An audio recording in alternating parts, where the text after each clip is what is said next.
morning. Colleagues, as you all know, I'm Ms. McCants. I'm in grad school at Jacksonville State University for instructional leadership. And in this class by Dr. Kaiser is action research. I'm going to just briefly go over about 5 slides with you, explaining what my research project was about and the results that I hope to have. So at any time that you have a question or you want to stop, just let me know. So first of all, the problem that I'm researching, shown from the data here, is that the overall science EQT data for freshmen has been very low. We all know what EQTs are. We know that proficiency is 70%, actually 77% of students making 70%. And we, here at Murphy, we haven't met proficiency with our regular students in the past 3 years. And that is a problem. So that's the problem that I'm going to address.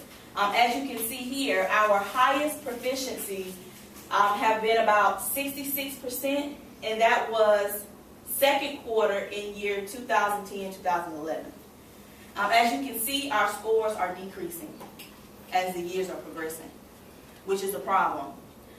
We don't know exactly why, but I'm going to try to find out from the literature and the review what's going on with our regular students. Why can't they meet proficiency on the EQT? And we know this is a regular test, not an advanced or an honors test.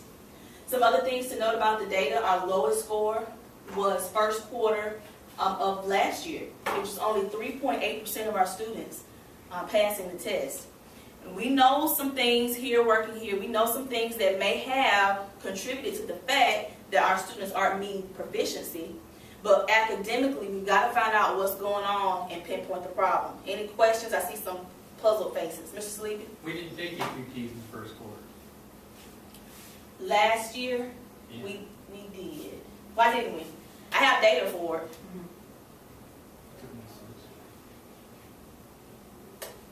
We took them.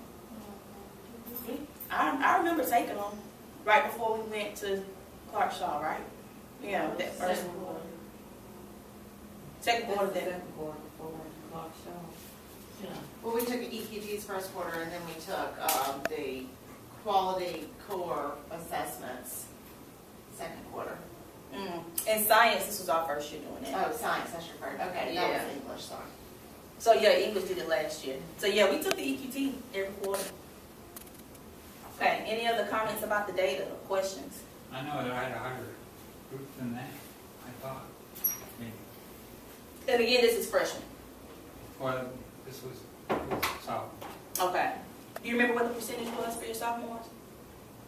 It was up in the 20s. Okay. So this is freshman data. 3.8. Yeah, which is very low. Which is very low. I want you to notice that I don't have first quarter data for 2009 through 2011. I don't have first quarter data for whatever reason. There were a couple of years where we didn't take them for whatever. We had hurricanes and we were out of school, so we didn't take them Because I couldn't for figure out. various reasons. A couple of times first quarter. I couldn't figure out why we don't have data. Hurricanes. And then I know the year that we first started working with INAM, that first quarter, the EQTs for teacher made. Do you think that would? Yep. Yeah, thank you, Ms. Douglas.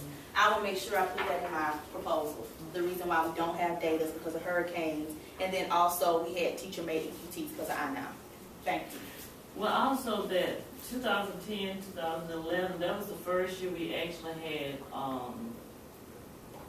Freshman Academy up here. That was the first year. And that's when we were grounded in the literacy strategies, and we had a class of repeaters, and so we had to factor in those things as well, that we had a lower number. Whereas as time has progressed, the numbers in the academy have grown significantly, and I think that has impacted as well. Right. I agree.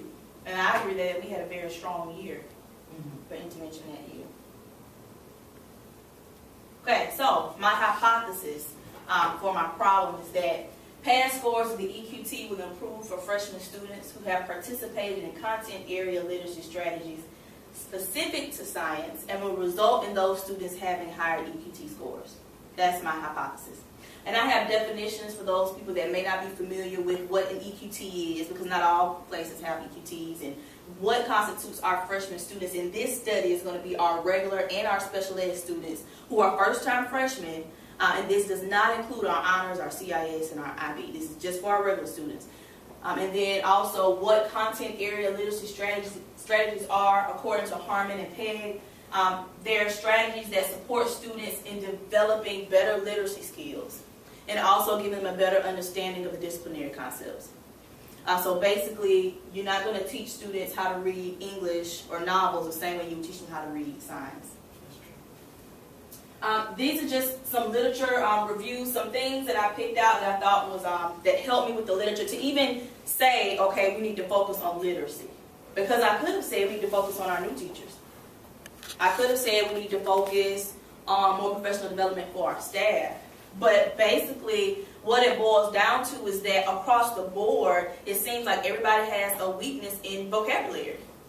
So that's why I chose literacy. And then when I did my research, there was a lot of research and a lot of literature to back up my hypothesis. For example, ESPN reports that new science vocabulary words presented in 1 year is more than the vocabulary words presented in 1 year in foreign language courses. I could believe that because science is one of those topics where the textbook has very, very dense material. And sometimes the textbook does not do a good job by breaking it down and also in the order in which it's taught. Vocabulary and background knowledge are two of the more powerful means of improving learning and comprehension. Again, this is across the curriculum. Parents play a key part in the development of their child's literacy and school success. Studies show if parents use those literary scientific terms more frequently, then the child is more susceptible to do well in their classes, in their science classes. So parents play a key role. And then the stronger students' literacy skills, the better they grasp science material. And then according to Stance, which we probably know is true, most teachers do not teach new words effectively.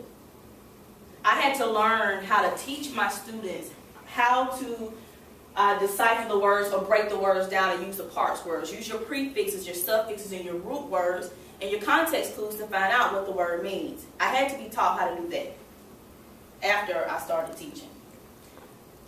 So, the action plan. So, what are we going to do about the problem? I'm going to get a study focus, a study group. I'm going to study a certain set of students. So, the study is going to be examined using one class of 25 regular science students. Okay, and I looked in iNow and I figured out it's going to be probably easier to target Mr. Ogden's class and Mr. R's class because they have those regular students next semester.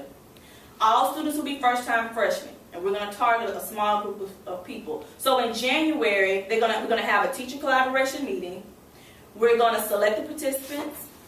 We're going to send home a parent consent form. And then we're also going to make objective-based pre- and post-tests. Those will be common assessments, and they'll be given in January. In February, we're going to again give the objective-based, so you're going to have a common assessment for every objective. And then we're going to implement QAR, that's question, answer, response. That is a literacy strategy. And then in March, we'll test again, and then we'll implement the summary pyramid. In April, we'll test again, and we'll implement the Freyer model. And then in May, we'll test again. We'll have the EQT, of course. And then in June, we'll analyze, interpret the data, and we'll report our findings. So we're going to have one class as control. They won't be taught any literacy strategies. And then we'll have another class that will have literacy strategies. And we'll see the difference that we have. And if it works, then this is something that needs to be implemented across the board in our regular freshman classes only.